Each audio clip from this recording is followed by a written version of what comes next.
ప్రభుత్వ కార్యాలయాల్లో కొంతమంది అవినీతి ఉద్యోగుల వల్ల ప్రజలు బాగా ఇబ్బంది పడుతున్నారు. ఉదాహరణకు ఎంఆర్ఓ ఆఫీస్. పిల్లలకు పాస్ బుక్ చేపించినావా లేదా? ఏం పాస్ పుస్తకాలు ఏమోనైనా ఎంఆర్ఓ ఆఫీస్ చుట్టూ తిరుగుతున్నాను, వాళ్ళు డబ్బులు అడుగుతున్నారు. మున్సిపల్ ఆఫీస్ కట్టలేదా? అయ్యో దానికోసం నేను మున్సిపల్ ఆఫీస్ కాడికి పోతున్నాను.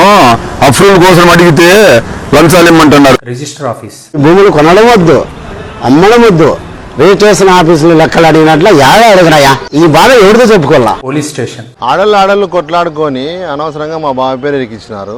ఆ పేరు తీసేయమంటే ఈ పోలీసులు ఏందో లంచం అడుగుతున్నారు. Current office.